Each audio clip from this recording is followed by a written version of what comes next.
All right, well, welcome everybody. This is Dr. A, and welcome to the new year. Welcome to our next revolution around the sun. We'll talk about that in a minute, and I hope everybody had a great holidays with their families and got to spend time socializing and having fun. One of the great things about being a human is that we have our ability to make choices, and that's what we're going to talk about today as we go into the new year.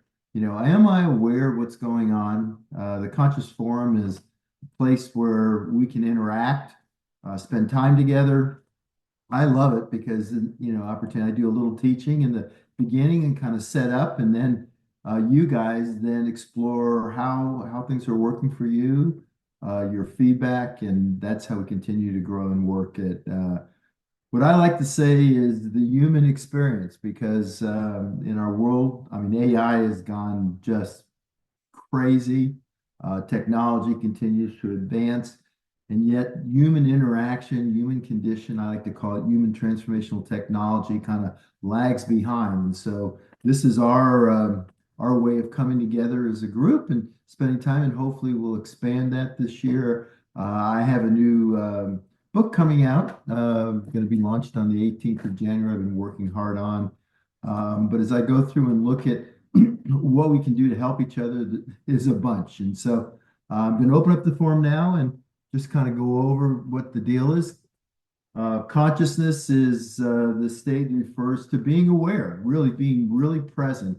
And we are so distracted in our society. We're so distracted by technology. We're so distracted by everything around us. And a lot of times we actually escape. We actually get away from our current reality because we're suffering, and we're suffering for multiple reasons. And what we want to do is explore our surroundings, our thoughts, and our feelings, and how we can get better. So, forum, as I mentioned, is a place or meeting where we can share ideas and views on a particular issue, which is a great way to learn. It's my favorite way to learn. So, as I mentioned today, and consciousness for the next revolution around the sun. A year is one revolution around the sun. Imagine that.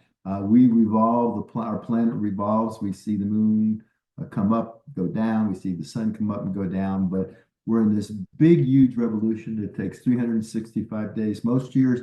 Um, and one of the things I want to reflect on today, as we start the new year, is this year going to be the same as last year? Am I going to continue to be reactive to all the stuff going on? I mean, our world is every day there's something that comes out and just the craziness of who we are and what we do. Or are we going to reflect and really kind of take back control of that? So we'll talk about that. And at the center part of it, I think all of you know, I'm a physician. I spent the first 20 years of my career taking care of critically ill people, people that were basically really close to talking to their maker and helping them. And because of the training and the experience, I was pretty good at it. But I never really got anybody healthy. I just simply kept them from dying. And so the last 20 years, I've actually gone the other way, and that is what can I do to help people awaken to the possibilities and give them back control and give them a plan, the strategies to be able to change their health and their life. And so our health matters so much. I had a friend, a good friend, who was very, very well known, leading writer. He was in his early 50s and he got pancreatic cancer. And as he was going close to making his maker, he said to me, he had young kids, he said, the person that said, you got your health, you got everything, nutted it. And I remember that. I'll never forget that. And our health is so dependent on here. Emotional mismanagement is the leading cause of death in the world. And we're all kind of suffering. And what we want to do is find ways to alleviate that and really become the dominant force in our own life. So, just kind of this is a collage of external versus internal control and all the things that come up. It's decisions, it's being victim, it's success, it's, where's the control? Is it luck? And so, what I want to do is really start off with this thing because we basically think the world should be a certain way, and our ego, wants it to be a certain way. And if we can just get the world to be a certain way, we'll be fine. And so we need things, and those are basically that desire for things, whether it's, if I get the new job, I get the corner office, I have another baby, I get the car I want. It goes on and on and on. And when we're looking outside of us to basically have things a certain way and get control, we find over time, the more we get the stuff, the more we don't really want it. So the real point there is that it's about becoming whole. And what I'm finding in my own life, I live a comfortable life. I've worked very hard for it, but I find more and more, like just like over this last couple of weeks, as I've been grinding to finish this book and really putting in long, long, hard hours. And I'm with my family up in the mountains and they're skiing and I'm skiing a little. I went skiing some, but I was actually focused on getting this book done. And it brought me great joy because I think, by putting this work in, I'm giving back things that I've learned. And I think that that's what creates wholeness, that purpose and the ability for us to give more to others is so critical. It's part of what connects us, that human connection. And with the hedonic way that our society's become with people wanting, and TikTok and all this stuff with influencers, we've kind of lost our way because the reality is we're at our best when we're with fellow humans, helping each other do more. If you go back 100,000 years ago to our tribes, basically, we worked very closely together. We were very synergistic, and all of our programming, our genetics, our, even stuff as simple as our sympathetic and parasympathetic nervous system. Our faces were designed to be in a high vagal tone, which meant very communal, very much working together. And we would have a smile on our face. It's kind of like, if you watch a domestic dog, I mean, they're almost always wonderful. You could be gone all day and you come home and their tail's wagging. I mean, that's how we were. We were oxytocin release and all the stuff brought us together and we became whole. And I think it's important for us to get back there. So it really starts with true inner growth, the connection between our heart and our mind. That connection is so powerful.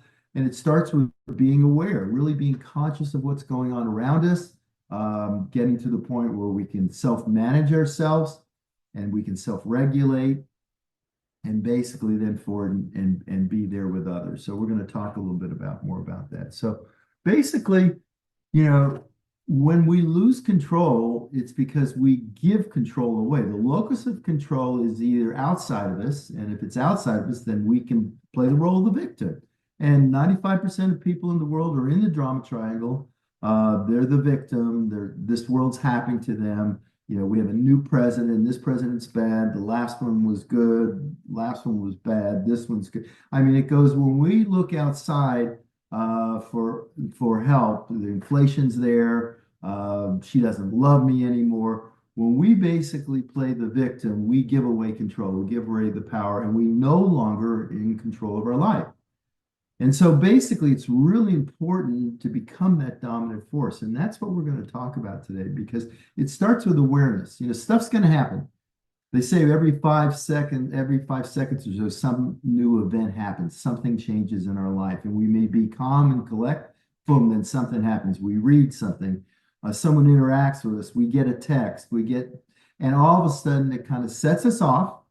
Our ego looks at it and says, "Whoa, this is not good. This is a perceived threat. This means this could happen to me. I could lose this or that." And so then we have those thoughts, and then those thoughts then create these emotions. And we create what we call a cognitive emotive loop. And then very important to understand that is not us. That are our thoughts and our feelings are not us. If they were, then how could we be aware that we're having them, right? So they are not us. They are simply a reaction to processes going on, thought processes and emotional processes. And so what we normally do, because they hurt and we don't want to feel them, we get in the drama triangle and then we project out to the person like, "Oh, they're not being very nice," or they must be thinking that, rather than internalize that anything we project out is really something we're feeling inside of us, or as you can see, we can suppress it. So when we're having a bad feeling or something, we were taught when we were little to be safe, we should really be quiet and not complain. So we suppress those things, and those things get suppressed, and they continually interact with us. So let's go right back to the basics. We were spinal animals. And what I mean by that, when something happens, we want to respond to it. And if it's dangerous, like it was 100,000 years ago, basically, and I like to use the analogy, if you're going down the trail and there was a snake, you would immediately jump to the side before you even thought about it. Because if you didn't, you went, oh, look how those pretty patterns, and look at that thing in the back that's going. If you did any of that, you would be dead, right? Because it would bite you and you'd be dead. So it was designed that we have twin amygdalas in our brain, and they're kind of the center of the limbic nervous system, and they react immediately. And so back then, they were very protective of us. They kept us from real threats. And so stimulus, boom, response. Well, today, in our world today, it's mostly perceived threats. You're walking down in your business and you say hi to somebody and they don't respond to you and you think, whoa, well, what are they thinking back? And then you start building inside of you that cognitive emotive loop. And pretty soon you're thinking, well, Sally was, how dare her? And then you go down to talk to her and Sally goes, I don't know what you're talking about because she didn't hear you. And so we create that stimulus and response. And so we respond without processing. It's helpful. And sometimes, yes, that reflex when you're about ready to have a car accident, although technologies help with that, if you aren't quick enough, then the airbag and the seatbelt protects you. So technology has kind of taken away a lot of the real threats, but we still have the perceived threats. And so this is really what we like to call below the line thinking. And it's being closed, defensive, and want to be right. And so what happens is we have a stimulus and it goes up into the emotional Labrador part of your brain or the limbic part of your brain, and we respond to it. So you see, it never gets up to human thinking. The prefrontal cortex, this area here, never gets involved because you just responded to it. And we do that a lot of times during our day because our ego wants to protect us. So what that leads to is the drama triangle, and this is the way most people conduct their life. And they're either the victim, it's being done to me, or it's not fair. Remember, as a kid, we always would say it's not fair. We could be the villain, where who's at fault? I blame you, I blame them, or I blame myself, being the villain or the hero. The hero is the other side. I'm here to save the day. I am enabling victims because I don't want to deal with the pain of someone else, so I'm going to help them. And we cycle around in those. We take one position and then we move to the next position.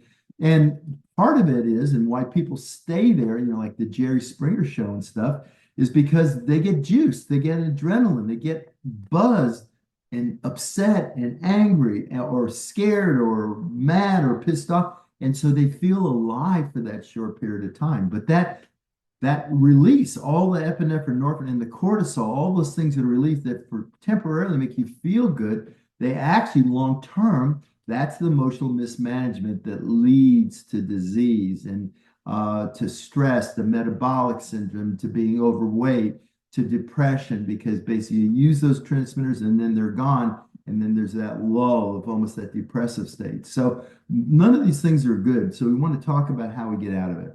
So first of all, is it normal to go below line? Yeah.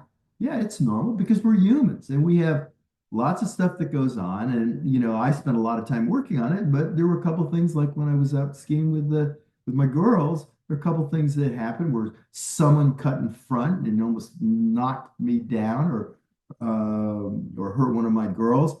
And for a moment, you get upset and you just think, okay, so let me process that. And that's normal. And when that happens, 90 seconds, it takes about 90 seconds to feel the feeling all the way through, rather than repress it, suppress it, and then for the rest of the day be thinking, how dare them do that?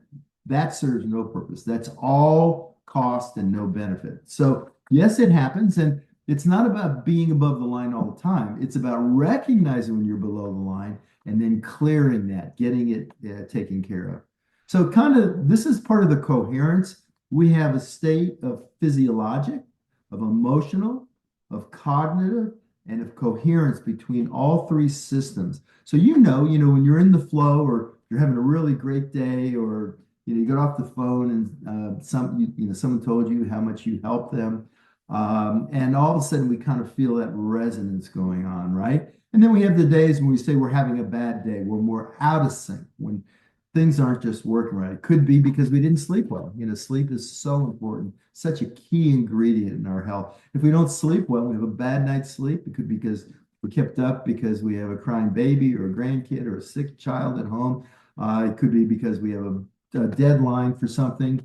But any of those things take us out of sync. And when that happens, there's lack of coherence. And so one of the things we want to do is know that when we get triggered, that will take us out of coherence. And it's important for us to have the residual. What do we do when that happens? When we get that icky sauce, so that we're able to now move back into coherence so we can perform. Because when we're out of sorts, as you know, we don't do well with the relationships. We don't do well with our own physical health. That's when we eat unhealthy. That's where we potentially go to one of our addictions, shopping, online, surfing, whatever it is, it doesn't matter. Drinking too much, doing medications, drugs, whatever it is, that happens because we get out of sync and we don't like that feeling. And so we look, rather than to do what I'm going to talk about, we numb ourselves to it. So hopefully that makes sense.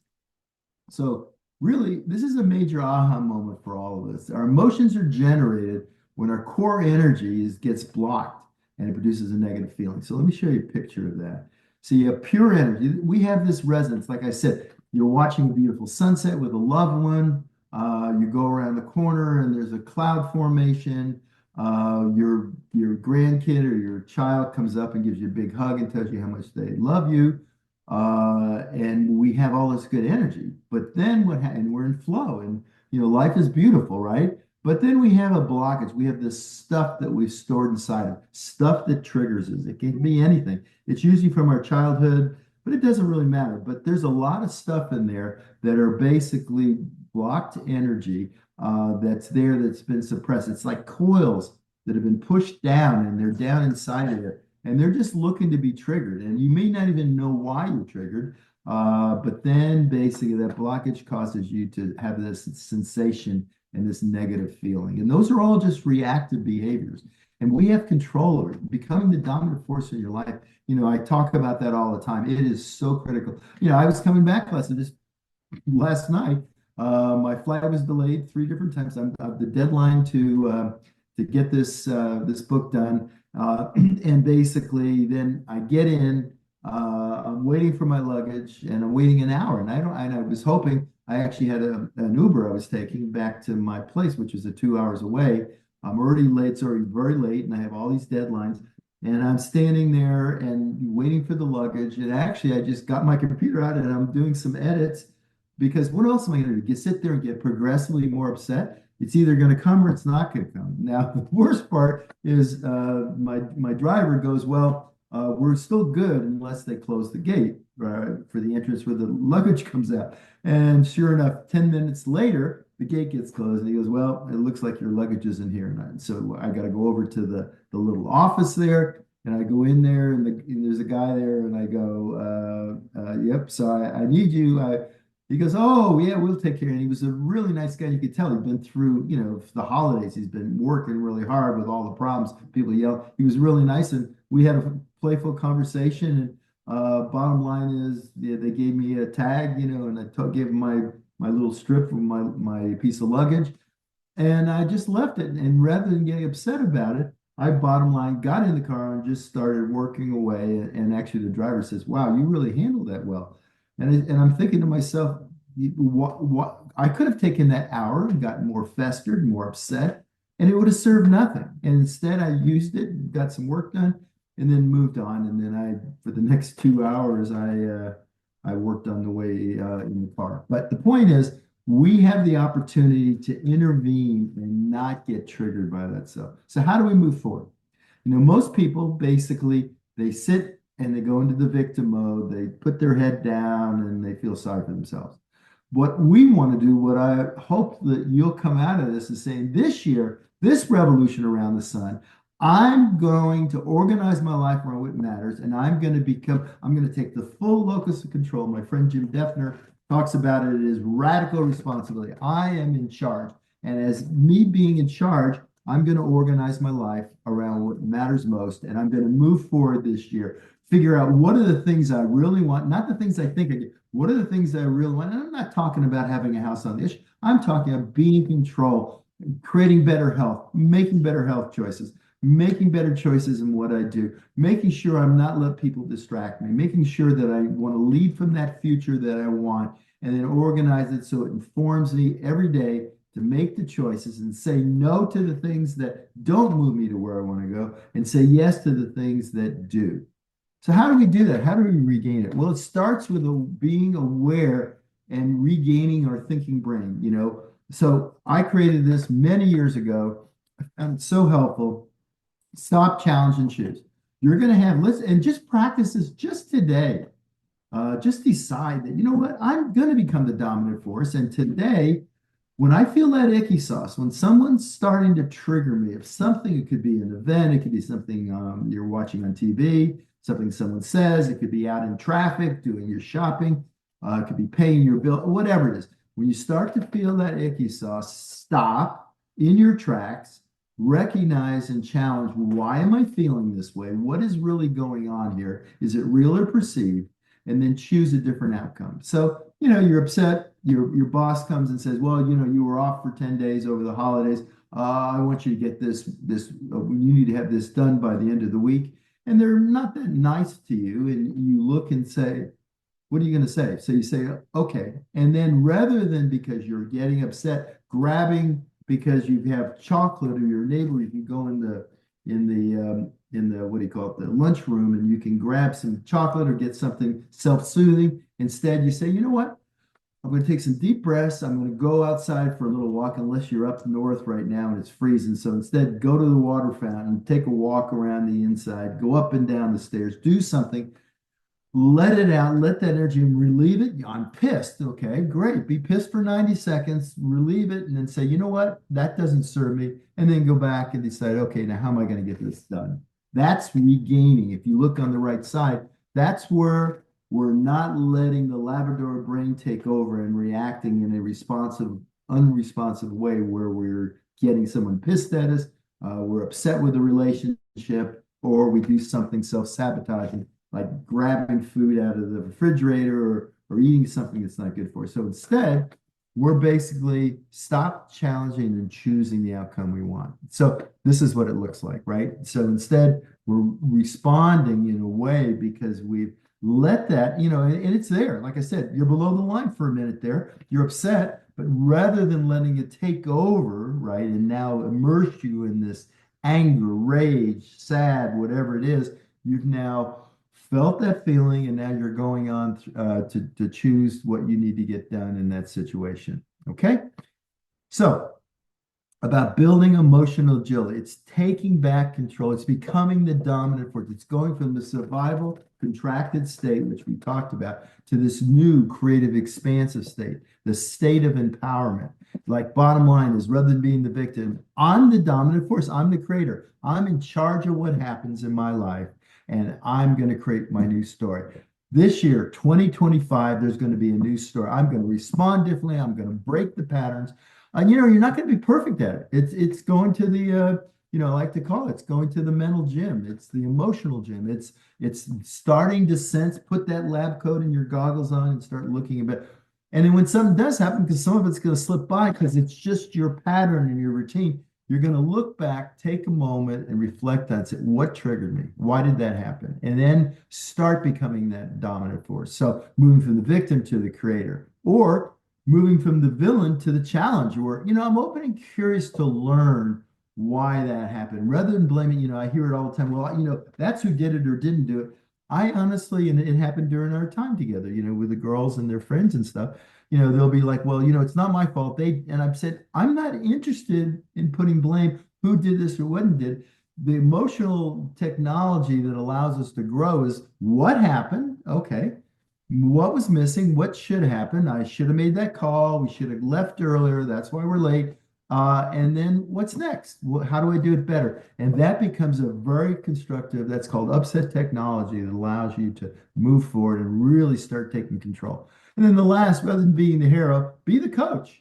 I like helping others get better, but I'm going to empower them to take responsibility for themselves, not do it for them. As soon as you enable them, you now create a codependent relationship, whether it's in your relationships with your family, your spouse, or your friends. You want to break that pattern this year and really put yourself in position to be able to have really co-committed relationships that are based on being synergistic with each other. So here's kind of the drift shift model. Basically you're present for a moment and everything seems fine, and boom, something happens and you start drifting. And if you let it take you, that emotion, and you take grip of it, and it starts going, thinking and feeling, and I'm getting more pissed, I'm thinking more about it, you're going to go right down into the drama triangle. So instead, when you start to drift and you can feel that icky sauce, what do? You stop, challenge, and choose. It's a great break. It's like this break system to create a gap between stimulus and response. As that widens, you have that period in the middle that allows you to challenge while you're feeling it and then choose the outcome that moves forward and keep you. And I can tell you, just as soon as you trip, the sooner you get used to feeling it, and you'll know it's the icky sauce. It's that, I was feeling great and now you pissed me off. Yep. Okay. Remember, if you're fully responsible, if I'm letting you piss me off, that's about me, not about you. You shouldn't allow anything outside of you to be able to make you or do something, whether it's get mad or get angry, get sad. Those things are all about us taking responsibility for it. And by using stop, challenge, and choose, you can make that correction so much quicker. Just when you start to drift, move out of it, go through that 90 seconds of feeling that feeling all the way through, and then move on back with your life. You'll find that you'll see yourself not getting self-sabotaged and not getting yourself in this struggling, this basically suffering that occurs. There's going to be things that happen every day in our life, and certainly every month and every year in our life, that are life events, and life is intrinsically unstable, and things are going to happen that don't make us happy. They're not what we want, but it's how we respond to them that determines the outcome. Just like last night, losing my luggage. I still haven't got my luggage, but I couldn't even shave today because I don't have a razor at home. But so what? I'll get over it. And if the luggage doesn't come, I'll go out to the CVS store, one of the stores, and I'll buy a new razor, because bottom line, it just isn't that important in the big scheme of things. So this is what I want you to start thinking about. Go from that basically drama triangle to empowering yourself this year. Be open, curious, and want to grow. Put on those lab jacket and make the changes. So let me just show you. So this is kind of showing, this is our heart rate variability. See it you can see the squiggly lines, right? And you can see over time.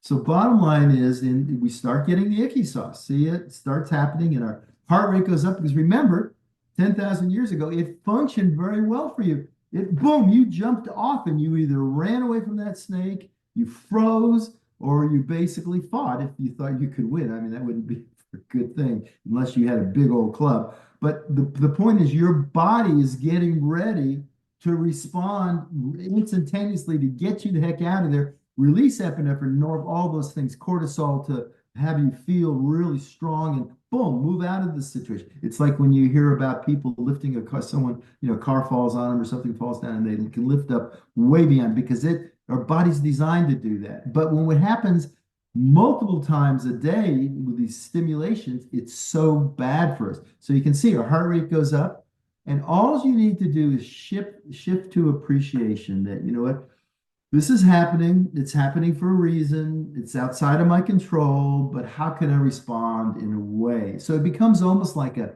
test. It's the ancient Stoics, the Greeks and the Romans talked about the obstacles of the way, Stoicism. And it was about being observant and being resilient to change, that when something happened that's negative, I can use this as a learning piece. If life was perfect, if every day was like, in that movie, I forgot the movie, but it was anyway, it was about the world being perfect, right? And in that world, if it was like that every day, you would be bored out of your mind. It's the stuff that happens that makes life exciting and basically being able to respond to it. But you can see the coherence that occurs when you shift and take the deep breath, stop, challenge, feel that through, and all of a sudden you come back into resonance, into coherence, which is so important for our overall health. So it creates this calm and this connection, right, between our emotions, our heart, and our brain. We feel that resonance that comes along. And it's really there's a word that's been used for thousands of years, equanimity, which means we're in this state of balance where whatever happens, it's like I like to think of water on a duck's back. This it starts raining and the water just kind of drips off, and then it doesn't have any long-term effects. So with that, I always like to end with what this is all about. We want to create internal stability where we're able to handle whatever life gives out. May not make us happy. There's going to things that make us sad. We're going to have people get sick, people die, and all these things are part of the human experience. And to live it fully, we want to be able to put it in perspective so it doesn't overwhelm us. It doesn't create chaos and it doesn't create rigidity. It allows us to be flow with that. And external equilibrium is with our relationships. We want to be the one in the room that when stuff's going crazy, that people can look at you for that stability and you can build that dynamic. So with that, Happy New Year. Let's get ready, have a great revolution, and let's open it up for questions now. All right. First up, we have Jennifer Brown. Cool. There you are.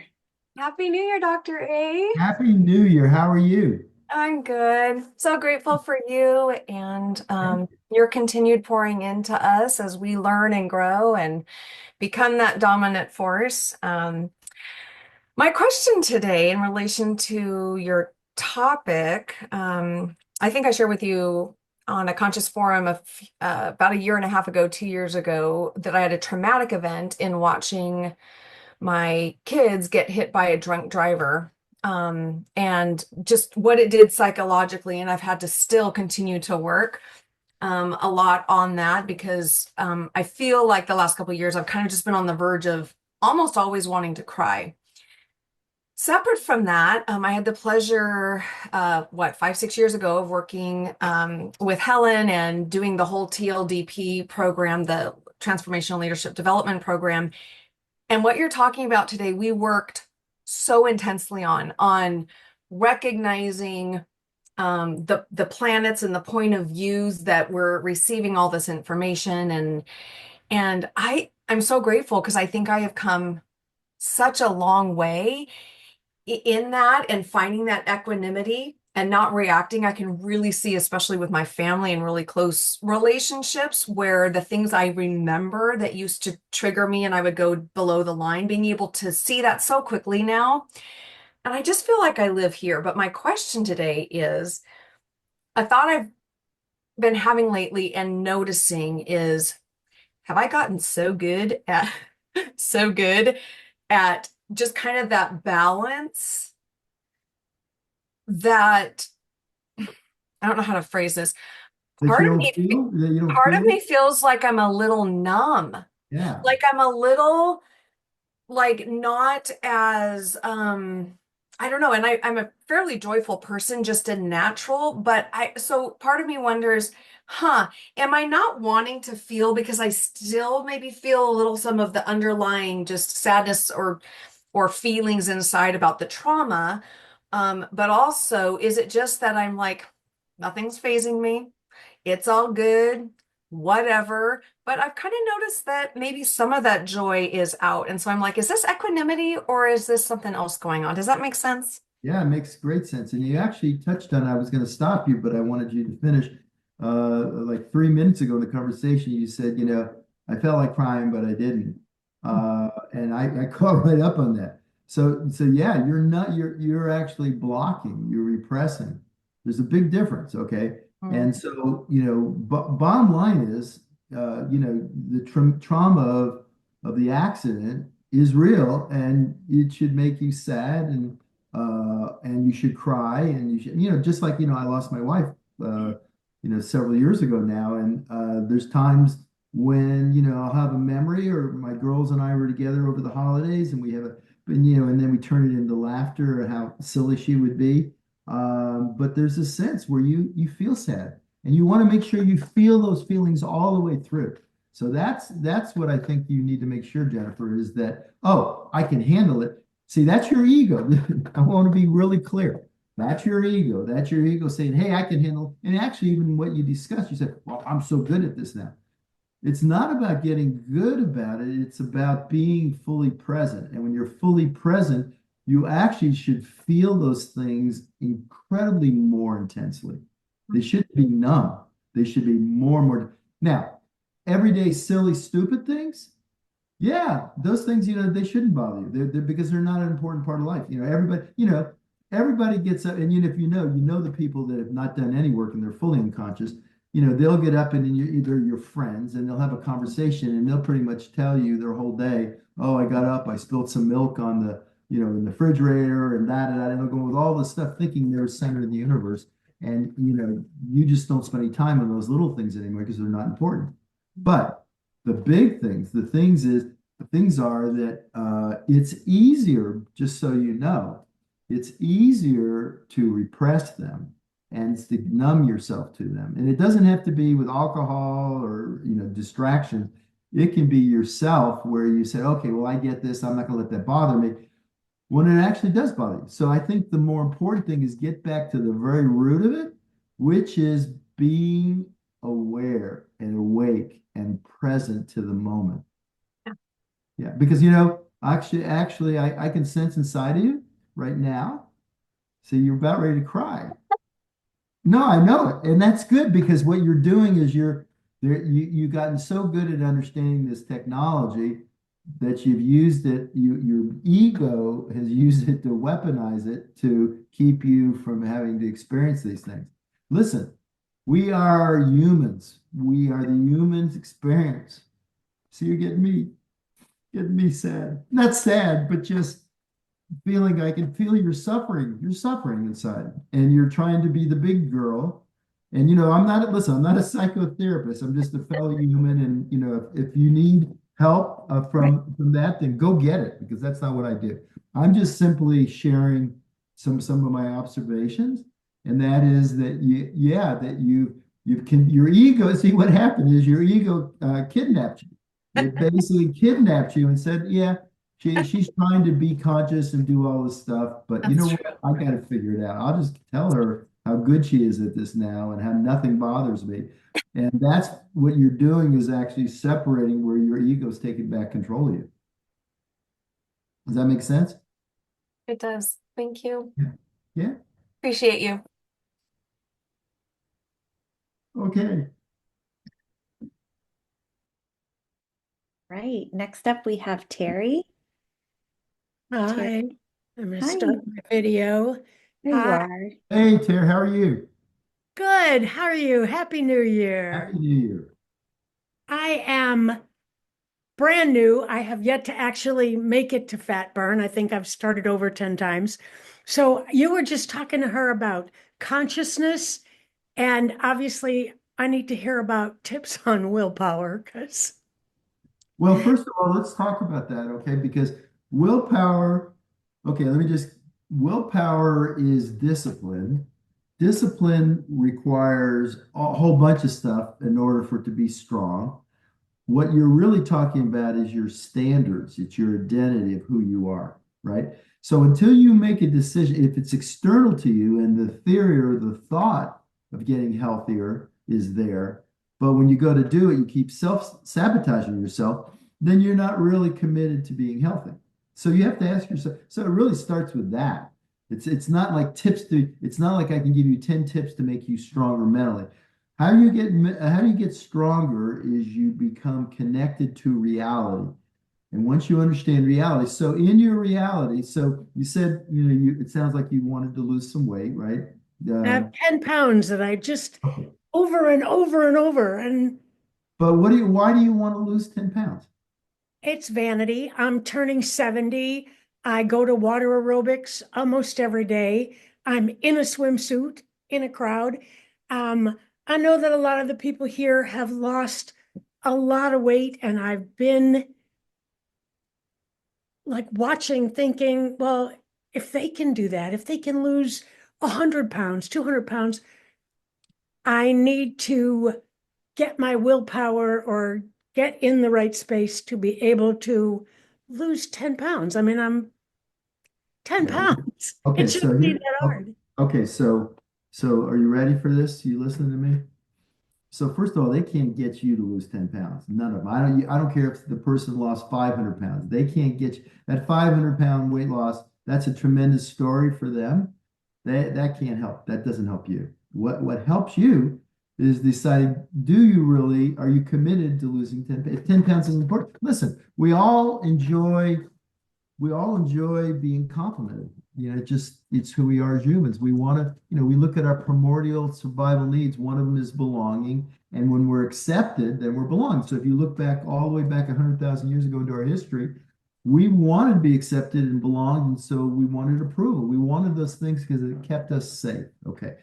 So now at this point, first of all, you look great. You're almost 70, you look great. So you need to understand that your perception, well, I'll take you back another way. Extrinsic motivation, basically, you can never have enough of. So those models on Fifth Avenue, right? They're going to they're beautiful, aesthetically pleasing, and they're going and getting more surgery because for them they don't look good enough, right? And they have this self-image. And right now, by the way, with TikTok and all the changes you can do with cameras and stuff, we're creating, unfortunately, for our young people, that same thing, right? Where they're looking to be, they don't think they're pretty enough, and body image and all the stuff. I talked about it like in our forum we did last month. But the point is, you have to decide that it's important enough that you want to do it because it's what you want. In other words, organ your life around what matters most. What I would say, if you connect it to as you're getting older, the healthier. Like 50% of us have metabolic syndrome. We have insulin resistance because of what we eat. And the bottom line is our health suffers because of that. And if you really want to lose the weight and get healthier, tie it into your metabolic health, because your health span is dependent on metabolic being healthy mitochondria, being energetic, feeling when you go to the gym that you're in your best possible state. And that should be an intrinsic thing, not because, you don't need to lose 10 pounds. 10 pounds aesthetically, so what little difference? You have to make the decision inside of organizing your life. I value being at a healthy weight, and I'm going to do it because it really makes a difference. Because you know what? You can get away with 10 pounds, you can get away with it, right? And I know I'm healthy. I mean, I eat healthy most of the time. I work out. I know that, for my age, yes, I'm taking care of myself. But what I about Ultra Health? Let me just do. I'm gonna take you along quickly here. What about Ultra Health? Okay, I can tell you this. What about what? Ultra Health, being as healthy as you can be. That's a goal. That's the creative process. Yeah. That's your desired outcome. You want to be ultra healthy. Okay? I do. That's what you want to be, not lose 10 pounds. Losing 10 pounds doesn't mean a damn thing to you. Being ultra healthy does. Because here's the deal. If you're ultra healthy, you're going to live longer in a healthier state. Your health span, not your lifespan, but your health span, which is the most important. So we have two things. We have our health span, we have our lifespan. In the last 15 years of life, because people have become obese, they build metabolic syndrome, they build chronic diseases, they're developing debilitating diseases like Alzheimer's and cognitive decline. They're getting those things because they're saying, oh, I'm doing okay, and this is what I've always done. And what they're doing is they may live to be here, but the gap is 10, 15 years where they have poor quality life. Okay. Where I am, I just skied basically the best of my life. Much better. In fact, my buddy, the ski instructor, we skied together, and I didn't ask for the compliment. He said multiple times. And my daughters were actually saying, where does Dad get all that energy? He's kicking our ass. Okay. Because I choose that because I want to live, I want my health span right up to the point, I always kid around. Louise Kelman lived to be 122 years old, right? Right, because 21 was a big deal, so at least 121. Yeah. So my thought is, okay, I want to beat that. So I want to be 123. I want to slide sideways into my grave while they're throwing the dirt on it. Okay. Before that, I have no desire to, oh, look how I'm doing, or look what I was, or I'm looking to stay healthy and young, open, curious, and want to grow, continue to learn. So what I'd love you to do instead, Terry, is say, you know what? I'm focusing on this revolution around the sun, on ultra health. I'm going to become as healthy. I'm going to improve my V.O2, my aerobic exercise. I'm going to start doing high intensity interval training if I haven't, and I'm going to get better. I'm going to check and get assessed. I'm going to basically look at my body composition, and I'm decided to go from 18 to 14 by the end of the year, and I'm going to become ultra. That's what will get you going. All right. That's Right? great. Thank Okay. you so All right. much. I appreciate You're you. welcome. All right. All right, next up we have Brittany. Brittany, can you unmute yourself and come on camera? There you are. Hi, Brittany. Hi, Dr. A. It's nice to see you. Happy New Year. And Happy New Year. Terry, what a great question, because my question was kind of similar to that in a sense. I was really, my question was kind of about fear and just kind of overcoming that emotion of fear, not necessarily within myself. I think just empowering some of my clients and coaches maybe with that too. And like what strategies and things that you would maybe suggest to help people overcome fear, like fear of success, fear of failure, fear of, jumping in like full force, like kind of what you were talking about with Terry too, because man, people reach out to me because I live my health out loud, and I feel like I've been able to overcome fear on my own very well. I came to the program, lost over 200 pounds. I'm gearing up to run the Chicago Marathon this year, but I don't think people see like the actual action that it takes that I've been doing to like overcome my own fear. And I guess I just need suggestions on how I can like, I don't know, help other people do that or show that. Yeah, no, I love that. So let's really talk about fear for a minute, because fear is a very powerful, but it's a very important emotion. Okay, 100,000 years ago. And by the way, I've switched from 10 to 100,000 years because around 12,000 years now, we're finding that we started building agriculture, and we started making food, and that's kind of when we started our demise. Before that, because the way we were designed was we're nomadic, we were out hunters and gatherers.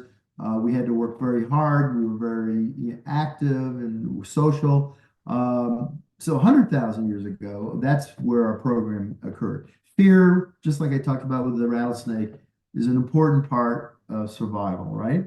Yeah. And what it does is it creates this tenet where we get to understand stuff, and it creates comfort. And anything outside that comfort was designed to create fear so that you wouldn't go do stuff that could put you at potential danger. Mm-hmm. But the rational, and that was designed by our, they say that the human species has been around for around 300,000 years, but the primates have been here for 100 million years. So in that programming, that was the initial intent, was to keep us safe.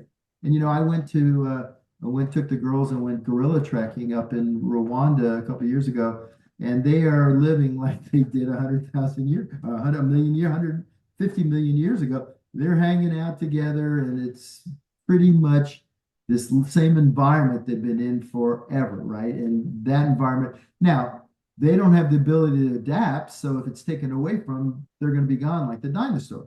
We have the ability to adapt, and the ability to adapt is part of the human experience, where the prefrontal cortex, we're now smart enough where if we can rely on this can take us places because we're able to see reality.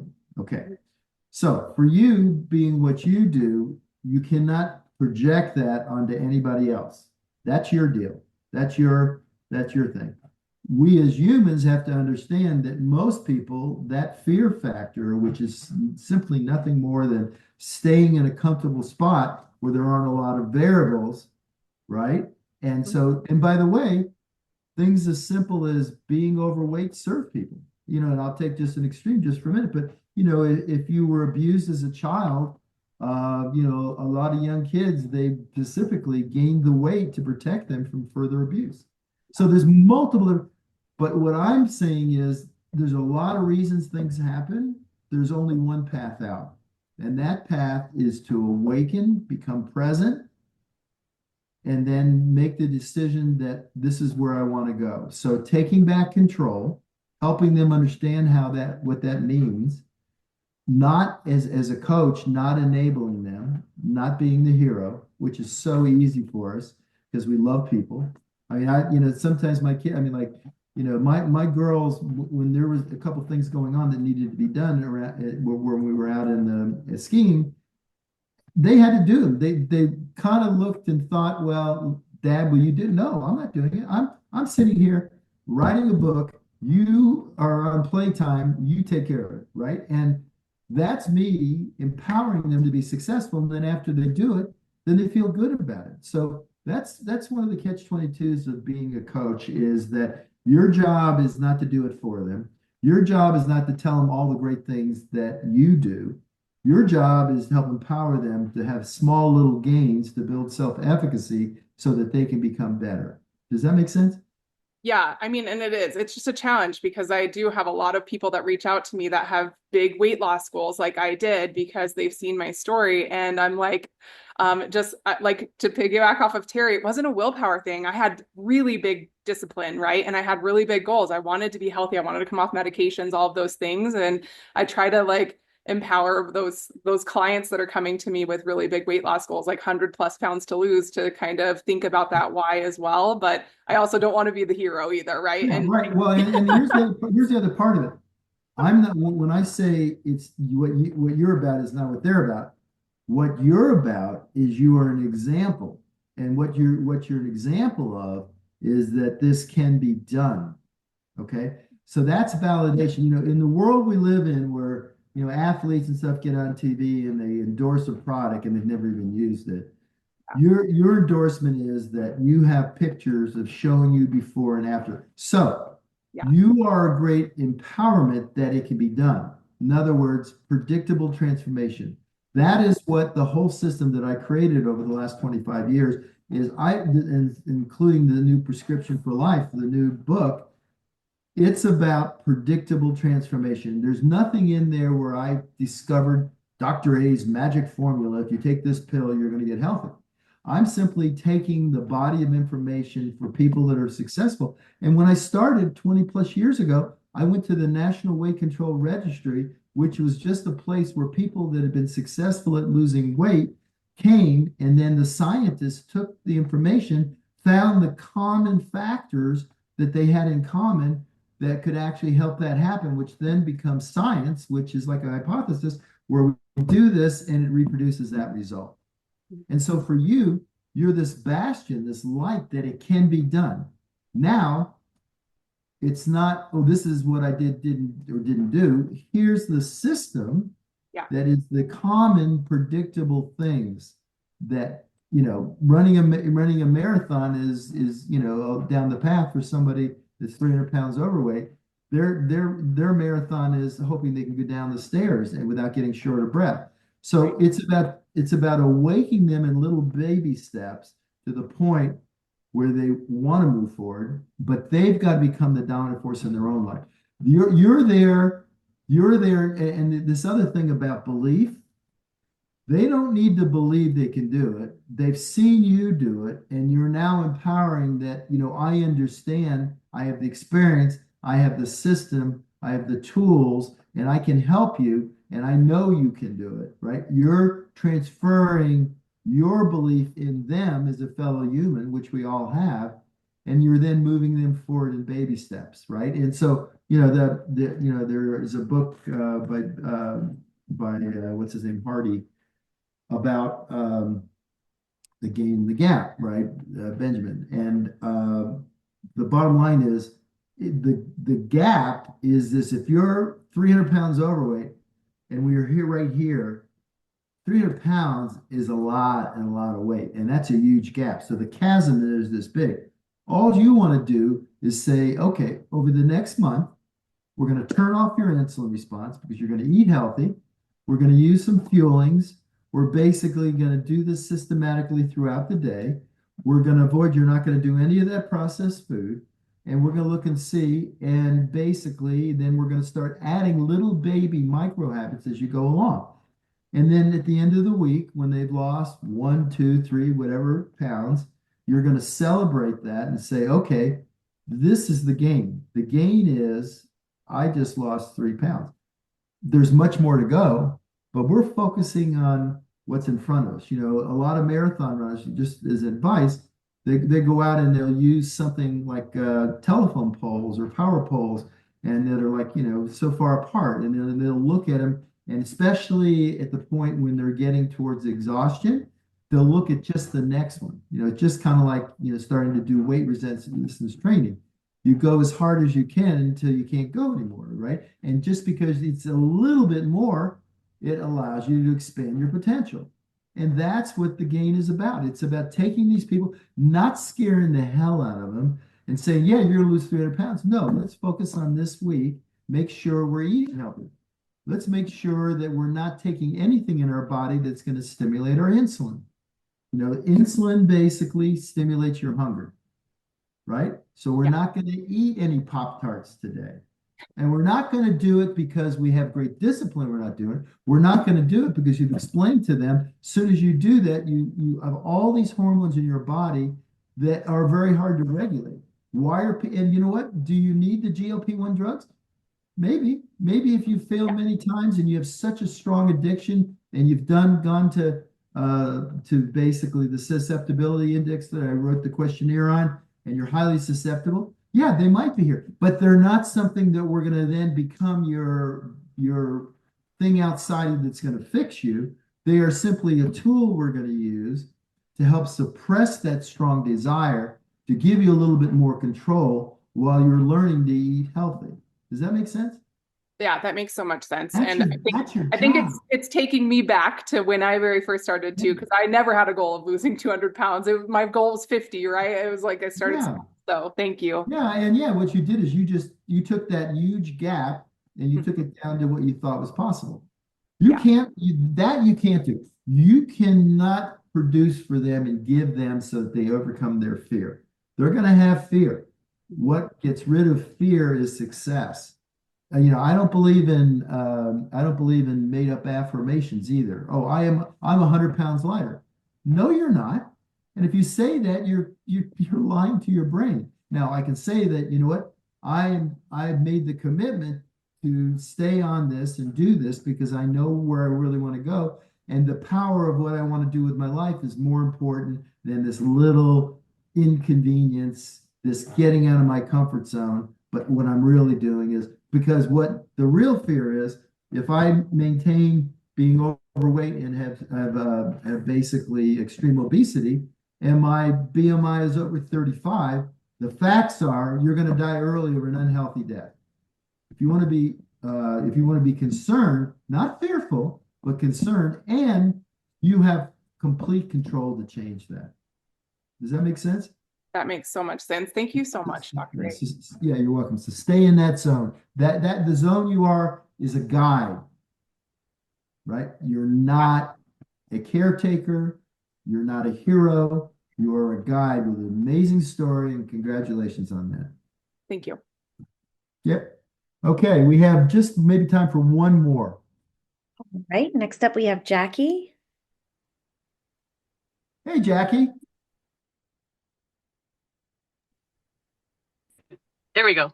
Okay. Hi, Dr. A. Thank you for this forum and the system and your commitment to people like me. I'm going to get what I call a yo-yo. So for sake of time, my question is, do you have any tips for people who have chronic pain and that becomes the icky sauce? Well, the chronic pain isn't the icky sauce. The chronic pain is something that you're feeling, which is real. Okay, so it's not the icky sauce is when your mind and your thoughts and your feelings are creating something which is not real. That's the self-talk. That's the voice in your head. That's not real. Pain is real. So you have to decide, but so tell me what, okay. So tell me, is this we're talking about you? Okay. Yes. So what do you want to accomplish? You have to tell me what you want to accomplish. I mean, why are you here today? What do you want to say to me today? To work through that pain, to be able to move freely and to be happy. Okay, so what are you doing right now to do that? physical therapy, trying to treat the pain. Okay. I do try to do all of the other things as far as stop, challenge, choose, and not letting all of the other real icky sauce, grief, sadness, stress, affect my pain. But I'd like the pain to go away. Okay. So, are you, I'll ask you a couple questions. Just, are you at a healthy weight? Okay. Yes, You're at your healthy weight. Okay. Are you exercising daily? not right now because of the pain. It's a lower back pain that affects the sciatic nerve, and then I have pain all the way down to my feet. Okay. So are you doing, you said you're going to physical therapy? Okay. And are they Yes, giving you stretch exercise and things for you to do? Are you yes, doing all those things? yes. Are you doing them every day conscientiously? No, probably every other day. Okay. So the again, this is going back to the gain and the gap. Okay. If you've had chronic pain for a while, by the way, almost 30% of Americans, okay, have chronic pain. And the things that you can do are making sure you're eating healthy. You're not stimulating. So pain is partially caused by inflammation, and inflammation is caused by eating sugary processed food. So have you eliminated all processed food from your diet? No, and part of that I believe is because I get upset, depressed, if you will, and then Yeah. I indulge in poor Okay. eating. Yeah, okay. So if I had to pick the two things I would pick, first of all, we know this with pain. We know that more activity makes the pain less. I mean, that sounds kind of weird, but it is. The more you're inactive, the more you're not involved with dynamic stretching, static stretching, not active daily, not doing those things, the pain's going to be worse. The pain always gets better when you're more active. Okay. So if I was you, I would focus on two things, Jackie, and I don't mean go run a marathon, right? I'm saying is make a decision to do two things in your life. One is work on progress, not overnight unless you can, but work on number one, eliminating processed food. Eat healthy, eat lots of like do a fish oil, do anti-inflammatory, do like olive oils, try to eliminate the PUFAs, the polyunsaturated fats, and use olive oil instead. And then basically get away from processed food, stay away from sugary food. Those self-soothe you, but they create progressive inflammation. And if you already got chronic pain, that's going to amplify that. So that's number one. And the second, so that would focus first on your diet. Really work on it. In fact, one of the things you could even focus on, and something that I use throughout the book is, if you have the resources to do it, is maybe even spend a month with a CGM, a glucose continuous monitor, right? Have you heard of those? Yeah. Yeah, so you can get one of those. I mean, they were designed for diabetics, but I used the research for the book, where I basically put it on, and then everything I eat, including, I eat healthy, but I want to even get better. So rather than having any glucose spikes, I want to make sure I eliminate things that do it. And it'd be fun for you because it's immediate feedback. And I don't mean to obsess about it, but just look and see. Today I'm going to eat healthy, and then look and see. It checks your blood sugar all day long. Basically, see when did I spike, and then what's neat about it, on the app, you can actually, with that spike, look and see where's my level of pain. Ah, Does that make sense? yes. And I just came up with this right Yeah. now. But the point is, by creating a feedback loop for you real, not theoretically that if I do this, I get better. But if you can show a direct response that when you're eating this higher inflammatory foods, your pain is worse, then you're going to stop doing it. It's kind of like, when you put a probe on somebody, stop it, right? That would be a beautiful way for you to start doing it. I would love you to do that. And then I'd love you to come back next month and tell me how it worked. I will do that. Okay. Awesome. Eye-opening. All Wonderful. right. Okay. Thank you. Awesome, guys. Well, listen, we're over an hour. I appreciate it. Let's make this revolution around the sun the best we've ever done in terms of becoming the dominant force and organize our life around what matters. Have a great, great week, guys. God bless.